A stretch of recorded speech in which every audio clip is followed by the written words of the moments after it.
नमस्कार बच्चों। तो आज के वीडियो में क्लास 10th ज्योग्राफी के फर्स्ट चैप्टर संसाधन से संबंधित जितने भी ऑब्जेक्टिव प्रश्न हैं उसको इस वीडियो के माध्यम से पढ़ेंगे।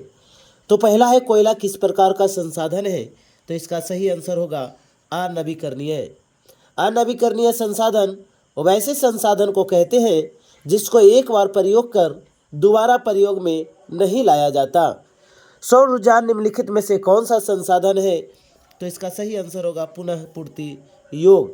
तीसरा प्रश्न है, तटरेखा से कितने किलोमीटर क्षेत्र की सीमा अपवर्जक आर्थिक क्षेत्र कहलाते हैं? तो इसका सही आंसर होगा 200 किलोमीटर। चौथा प्रश्न है, डाकू की अर्थव्यवस्था का संबंध किससे है? तो इसका सही आंसर होगा ऑप्शन नंबर बी, संसाधन के विदोहन से। पांचवा प्रश्न है, निम्नलिखित क्षेत्र में राजनीतिक सीमा के कितनी किलोमीटर क्षेत्र तक संपदा निहित है? तो इसका सही आंसर होगा 19.2 किलोमीटर। छठा प्रश्न है, पेट्रोलियम किस प्रकार का संसाधन है? तो इसका सही आंसर होगा अनवीकरणीय संसाधन। सातवां प्रश्न है, निम्नलिखित में से कौन सी मिट्टी सर्वाधिक उपजाऊ है? तो इसका सही आंसर होगा ऑप्शन नंबर डी, जलोढ़ मिट्टी। आठवां नंबर प्रश्न है, काली मिट्टी का दूसरा नाम क्या है? रेगुर मिट्टी, और काली मिट्टी को कपासी मिट्टी भी कहा जाता है। नौवां नंबर प्रश्न है, मरुस्थलीय मृदा का विस्तार निम्न में से कहाँ है? तो इसका सही आंसर होगा राजस्थान में। आगे प्रश्न है, सोपानी कृषि किस राज्य में प्रचलित है? तो इसका सही आंसर होगा उत्तराखंड में। अगला प्रश्न है, पंजाब में भूमि निम्नीकरण का मुख्य कारण क्या है? तो अधिक सिंचाई के कारण वहाँ पे भूमि निम्नीकरण होता है। 12 नंबर प्रश्न है, मिट्टी कौन सी मिट्टी कपास के लिए उपयुक्त या सर्वोत्तम मानी जाती है? तो काली मिट्टी, और काली मिट्टी को रेगुर मिट्टी या कपासी मिट्टी भी कहा जाता है।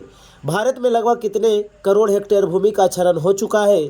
तो इसका सही आंसर होगा 13 करोड़ हेक्टेयर। 14 नंबर प्रश्न है, मेढक के प्रजनन को रोकने या नष्ट करने वाला रसायन कौन सा है? तो इसका सही आंसर होगा एंड्रीन।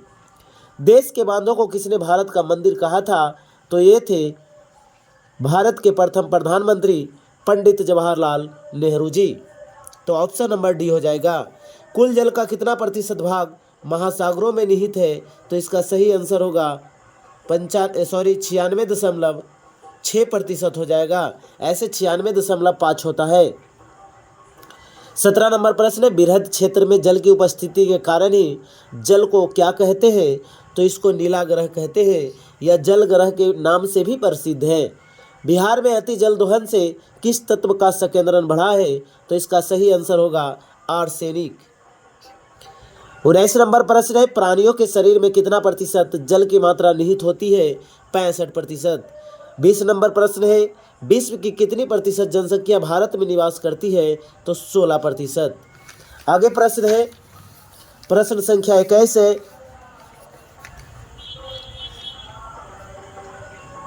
कि निम्न में से कौन बिहार की प्रमुख नदी घाटी परियोजना है? तो इसका सही आंसर होगा ऑप्शन नंबर डी, सोन नदी घाटी परियोजना।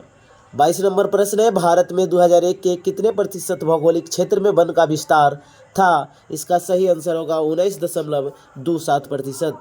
23 नंबर प्रश्न है, वनस्थिति रिपोर्ट 2005 के अनुसार भारत में वन का विस्तार कितना था? इसका सही आंसर होगा ऑप्शन नंबर ए, 20.60 भौगोलिक क्षेत्र में।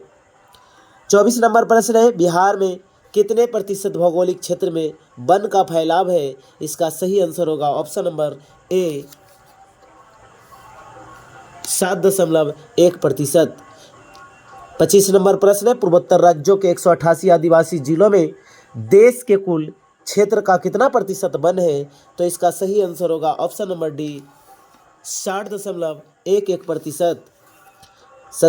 26 नंबर प्रश्न है, 25 नंबर, हाँ सही है डी।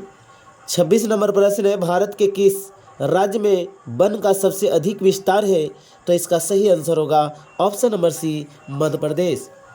27 नंबर प्रश्न है, वन संरक्षण एवं प्रबंधन की दृष्टि से वनों के वर्गीकरण किया गया है? तो इसका सही आंसर होगा ऑप्शन नंबर बी, 3 वर्गों में। 28 नंबर प्रश्न है 1951 से 1980 तक लगभग कितना वर्ग किलोमीटर वन क्षेत्र कृषि भूमि में परिवर्तित हुआ है? तो इसका आंसर होगा 26,200। 29 नंबर प्रश्न है FAO की वानिकी रिपोर्ट के अनुसार 1948 ईस्वी में विश्व में कितने हेक्टेयर भूमि वन का विस्तार है? तो इसका सही आंसर होगा ऑप्शन नंबर बी 4 अरब हेक्टेयर। 30 नंबर प्रश्न है भारत का राष्ट्रीय पक्षी है? तो इसका सही आंसर होगा मयूर, जिसको मोर भी कहते हैं। चरक का संबंध किस देश से है? तो इसका सही आंसर होगा भारत। 32 नंबर प्रश्न है टैक्सोल का उपयोग कहाँ होता है? तो कैंसर में। 33 नंबर प्रश्न है विश्व पर्यावरण दिवस कब मनाया जाता है? 5 जून को। 34 नंबर प्रश्न है संविधान की धारा 21 का संबंध किससे है? तो वन जीवों तथा प्राकृतिक संसाधनों के संरक्षण से। 35 नंबर प्रश्न है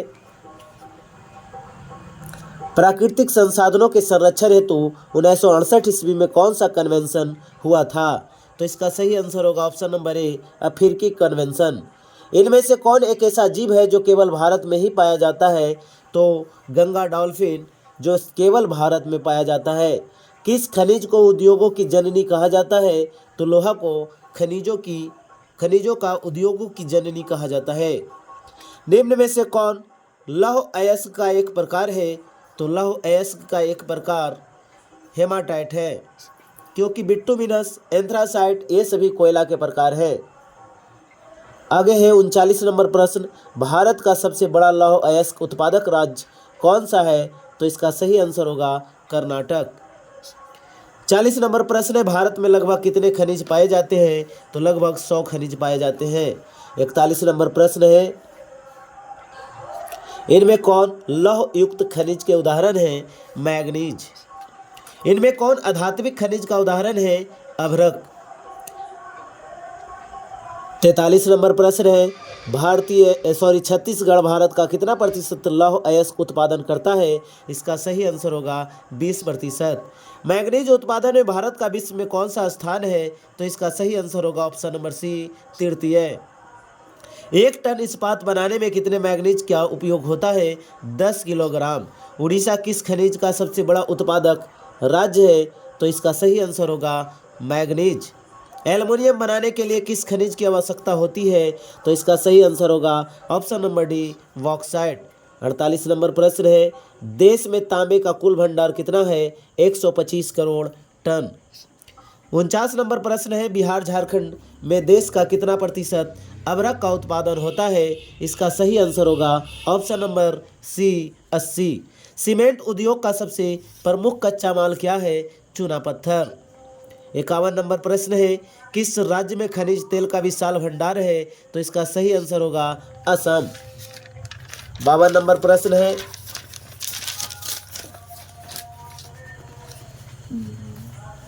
कि भारत में किस स्थान पर पहला परमाणु ऊर्जा स्टेशन स्थापित किया गया था? तो इसका सही आंसर होगा तारापुर, जो कि महाराष्ट्र में पड़ता है, और यह एशिया का सबसे पहला परमाणु विद्युत ऊर्जा स्टेशन था। 53 नंबर प्रश्न है कौन सा ऊर्जा स्रोत अनवीकरणीय है? तो कोयला अनवीकरणीय संसाधन है, क्योंकि कोयला को एक बार प्रयोग कर दोबारा प्रयोग में नहीं लाया जा सकता। प्राथमिक ऊर्जा का उदाहरण नहीं है, तो इसका सही आंसर होगा ऑप्शन नंबर बी विद्युत। 55 नंबर प्रश्न है ऊर्जा का गैर परंपरागत स्रोत कौन सा है? तो इसका सही आंसर होगा ऑप्शन नंबर डी सौर ऊर्जा। 56 नंबर प्रश्न है गोंडवाना समूह के कोयले का निर्माण कब हुआ था? 20 करोड़ वर्ष पहले। भारत में कोयले का सर्व प्रमुख उत्पादक राज्य कौन सा है? तो इसका सही आंसर होगा झारखंड। 58 नंबर प्रश्न है सर्वोत्तम कोयले का प्रकार कौन सा है?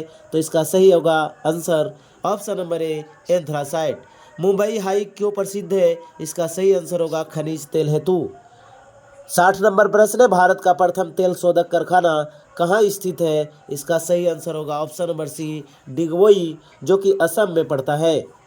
61 नंबर प्रश्न है प्राकृतिक गैस किस खनिज के साथ पाया जाता है? इसका सही आंसर होगा option number B petroleum. 62 number प्रश्न है भाखड़ा नांगल बांध परियोजना किस नदी पर अवस्थित है? तो इसका सही आंसर होगा सतलज नदी पर। और 63 नंबर प्रश्न है, दक्षिण भारत की सबसे बड़ी नदी घाटी परियोजना कौन सी है? तो इसका सही आंसर होगा ऑप्शन नंबर ए, तुंगभद्रा। ताप विद्युत केंद्र का उदाहरण है? तो option number B, Barauni.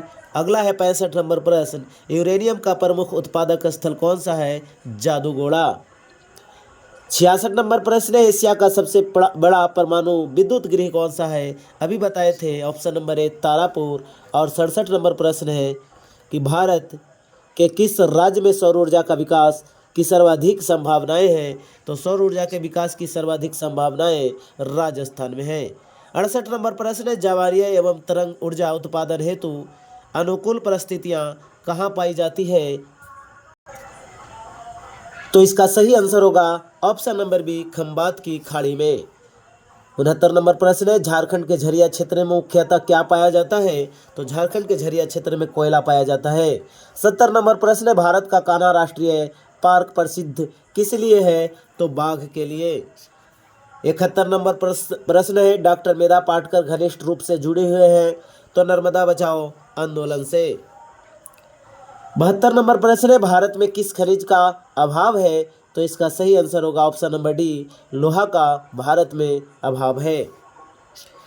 Sundarban है तो ये पश्चिम बंगाल में स्थित है। और 74 नंबर प्रश्न है, किसने कहा संसाधन होते नहीं बनते हैं? तो इसका सही आंसर होगा option number A, Zimmerman. 75 number प्रश्न है, पित्तल बनाया जाता है? तो इसका सही आंसर होगा ऑप्शन नंबर सी, तांबा और जस्ता दोनों को मिश्रण करके। 76 नंबर प्रश्न है, सर्वाधिक वर्षा होती है? मावसिन राम में होती है, जो मेघालय में पड़ता है। हीराकुंड बांध स्थित है? तो हीराकुंड बांध उड़ीसा में स्थित है। द्वितीय पृथ्वी सम्मेलन कब हुआ था? सॉरी, यहाँ लिखा हुआ है कहाँ हुआ था? तो इसका सही आंसर होगा ऑप्शन नंबर डी, इनमें से कोई नहीं, जो कि गलत है। इसका सही आंसर होगा ऑप्शन नंबर ए, न्यूयॉर्क में, क्योंकि प्रथम पृथ्वी सम्मेलन रियो डी जेनेरो ब्राजील में हुआ था 1992 ईस्वी में। दूसरा पृथ्वी सम्मेलन 1997 न्यूयॉर्क में हुआ था।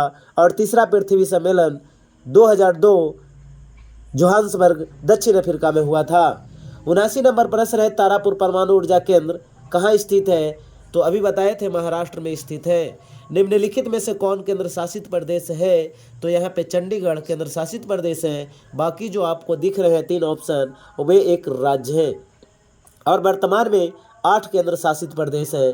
आगे प्रश्न 81 नंबर, निम्नलिखित खनिजों में कोडरमा किससे संबंधित है? तो अभ्रक से। 82 नंबर प्रश्न है, लौह अयस्क है? तो इसका सही आंसर होगा ऑप्शन नंबर बी, अनवीकरणीय संसाधन।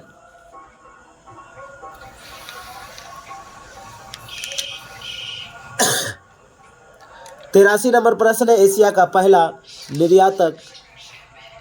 निर्यात संवर्धन क्षेत्र कहाँ स्थापित किया गया? तो इसका सही आंसर होगा option number A, Bharat. 84 number प्रश्न है, प्राकृतिक गैस पाई जाती है? तो खनिज तेल के साथ प्राकृतिक गैस पाई जाती है। 85 नंबर प्रश्न है, गोविंद सागर कृत्रिम जलाशय संबंधित है भाखड़ा नांगल बांध से? ऑप्शन नंबर सी सही होगा। 86 नंबर प्रश्न है, सबसे घटिया कोयला कौन सा है? इसका सही आंसर होगा ऑप्शन नंबर डी, पीट कोयला।